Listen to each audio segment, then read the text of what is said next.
Conservation Trust. And it's our job to take care of old churches that aren't used for regular Sunday prayers anymore. And Holy Trinity is one of those churches. Now, because Holy Trinity isn't used for regular Sunday church services, it's our job to try and find other uses for the building. And one of the best uses I can think of for a beautiful, historic, wonderful, inspiring building like this one is to use it basically as a classroom, to get people in, students like yourselves, into this building and use it as a space to inspire you and teach you and just basically give you a really unique and interesting experience for your learning. So that's why you've come to us today. You've come to us today to do some learning, but that learning is going to be interesting and unique and hopefully quite fun as well. Now, what we're going to learn about is the work of this man. Now, does anybody recognize that picture? Do you know who this chap is? At the back there, what's his name? William Shakespeare. Well done, you recognize him. Who can tell me, I just said we're going to learn about his work today. Who can tell me, what was his job? What did William Shakespeare do for a living? He wrote plays, exactly right. He was a playwright, a poet as well.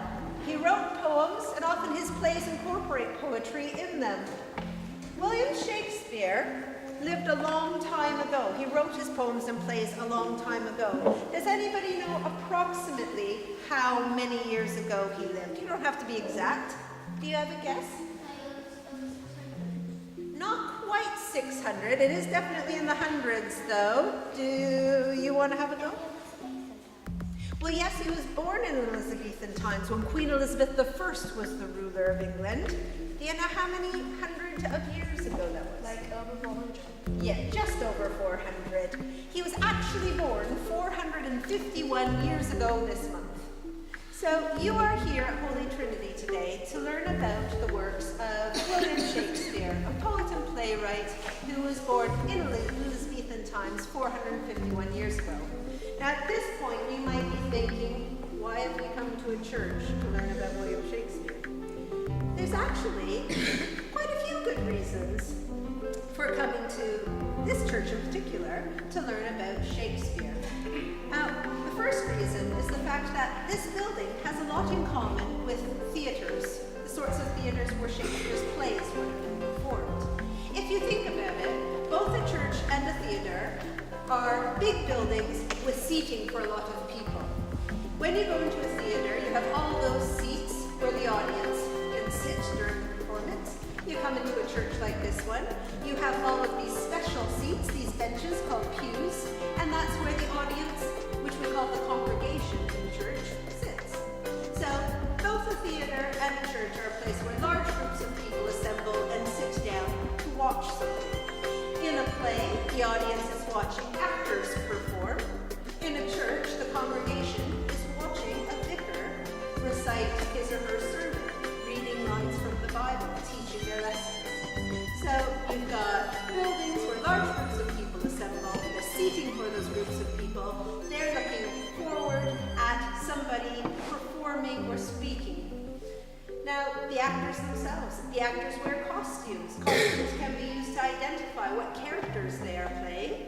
A vicar or a priest in a church wears a traditional robe or gown to identify him or her as the vicar. So there's that similarity between the special clothing or costumes that the people wear within the two buildings. And in a theater, you usually have a place that's raised up at the front of the building, the thing that we call a stage, and that's where the actors perform. Here in a church, you can see it's very similar. At the front of this church, there's a raised up area. It's called the chancel, and that's where the vicar stands when he or she is delivering their sermon. So that's the first reason for staging this Shakespeare workshop at this church today, because churches and theatres where Shakespeare's plays were performed have a lot in common. Now there's a couple other reasons why this church makes a good place to learn about Shakespeare. First of those additional reasons is the fact that this building actually housed the very first library in Sunderland. Did any of you know that? Holy Trinity is the oldest church in Sunderland. It's almost in the past, it wasn't just used as a church. It had lots of other uses as well. One of those uses was a library. Now, it wasn't the whole building filled with books. The library was in one of the rooms upstairs, and you're all going to get a chance to do some work in the library during your visit today. So that's a good reason for learning about Shakespeare in this building, because I'd be willing to bet that maybe 100 or 200 years ago, the printed works of Shakespeare, his plays in book form, would have been on the shelves of that library. People could have come in and read Shakespeare's works right in this very building. And the last reason I'm going to give to you for why this makes a good place to learn about Shakespeare is the downstairs room, just below the library at the back of the church. Another room that you're all going to get a chance to visit today was the old council chambers. So that's another use that this building had. The local government officials used to meet here. They met in the old council chambers, and that's where they would decide things like rules and regulations and bylaws, how people in Sunderland should behave, what rules people should live by, and what to do with those people when they broke those rules. Now, we're going to be learning about one particular Shakespeare play today. That Shakespeare play is, do you know what play it is that we're focusing on? Very well prepared. What is it? Macbeth. Have you read the story of Macbeth before? Yeah. Do all of you know the story? So you know that it is a story about breaking rules, isn't it? There's a lot of crimes being committed in that particular play. So that's why I think this building makes a good place to learn about not just Shakespeare, but Macbeth in particular. In that old council chamber, that's a great place to consider who was guilty of the crimes in Macbeth and who might have been innocent of those crimes. So, have I convinced you? Do you think that this church is a good place to come to learn about Shakespeare and his play Macbeth? Excellent. So now you say that you already know a bit about the play. So the character of Macbeth, do you know at the very beginning of the play, do you know what his job was before all the murder and mayhem starts up? What was Macbeth's job at the very beginning of the play? Yeah, he's a general in the army of the Scottish king. Of course, Macbeth, the play, takes place in medieval times, before Scotland and England were unified under one king or queen. So in the play Macbeth, it opens, Macbeth is a general, he's fighting in the army of the Scottish king. And do you know the Scottish king's name? It starts with Duncan. So as the play opens, Macbeth is not just fighting in a battle on behalf of King Duncan, he's winning that battle. He has just led his troops to a great victory against Duncan's enemies. King Duncan is very, very proud of Macbeth as his star general. He agrees to go and spend some time with Macbeth and Macbeth's wife, Lady Macbeth, at their castle in celebration. On the way back to the castle, though, Macbeth encounters three rather strange characters. Do you know who they are, what they're called? Do you know who they are? The three witches, that's right. Now, they're sometimes called the three witches, and they're sometimes called something as the three... Does anybody know another name for them? Three hags. Well, hags is a good way to describe them. They're sort of sinister, old, sort of crouched over, hairy, icky, kind of creepy women. So hag would be a good word to describe them. Shakespeare himself, he calls them the three weird sisters.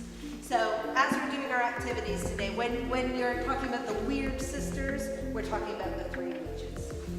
The three weird sisters tell Macbeth that they have seen the future, and in that future, he will be the king of Scotland. And almost immediately, Macbeth shocks and surprises himself by thinking some rather treacherous and terrible thoughts.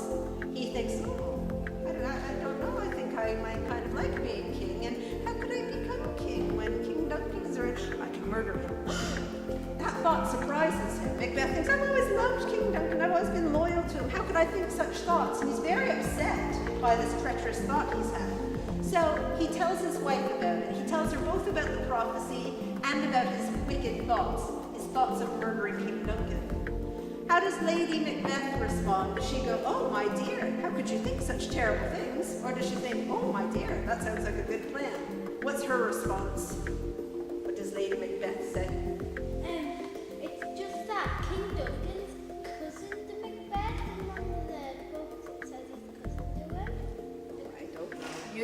in much more detail than I know. For today's purposes, we don't need to know. That's something I will look into, though. Caught me up there. All right, so let's get back to Lady Macbeth. Does she think the idea of murdering King Duncan is a good idea or a bad idea? A good idea, because she really wants to be queen. She wants all the power and the glory and the money that would go with being queen. So she actually says to her husband, that's not such a bad idea after all. She helps him to plot the murder of the king, and she even helps him to carry it out. After the murder, when Macbeth becomes king himself, he's a little bit unsettled, isn't he? He's now starting to worry, wait a minute, if I could kill Duncan to take his throne from him, maybe somebody else is out to get me. He starts to get a little bit paranoid, a little bit crazy about things. He goes back to the three weird sisters. He says, is there any threat being posed to me? Is my throne secure, or should I be worried? And they conjure up three apparitions, three visions, which seem to say, no, there's no threat against you, Macbeth. But in actual fact, they're veiled threats, they're disguised dangers, as we find out as we continue reading the play, don't we?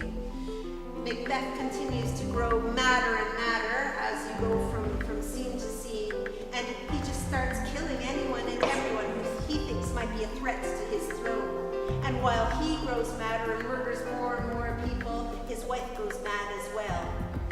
Lady Macbeth ends up taking her own life. She commits suicide. She can't deal with the guilt anymore. She's sleepwalking in her sleep. She's trying to wash the blood off her hands. She can't wash it off. That's the guilt that she can't get rid of. Her life ends tragically. And Macbeth, his life ends tragically as well, because his former comrades, his former friends, now recognize the threat he poses, not only to the stability of Scotland, but also the threat he poses to them. He could kill his old friends, as he already has done to some of them. So in the end, they join forces, they depose Macbeth, they kill the king, and they stop the murder, the madness, and the rape. So that's the play in a nutshell. What we're going to do now is split you into three groups, and you're going to rotate around three activity centers where you're going to explore the characters of Macbeth, Lady Macbeth, and the Weird Sisters in a little bit more detail. Just yet. Okay. Do they want to have an update? Just yet. Mr. Corner. No, we didn't. Mr. Cook did come dressed up. He was the head. He was the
third fantastic poem.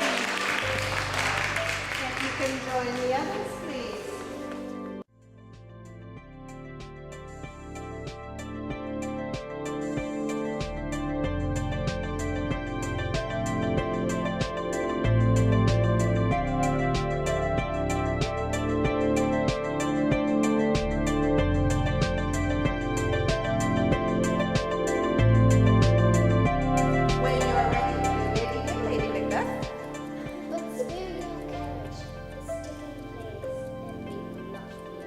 Very good. There was confidence. It was I who killed King Duncan and his servants, and it was I who commanded the murders of the others. Yeah. I would say Lady Macbeth because with her wanting to go on the throne, should obviously like end Macbeth through nature commit murder.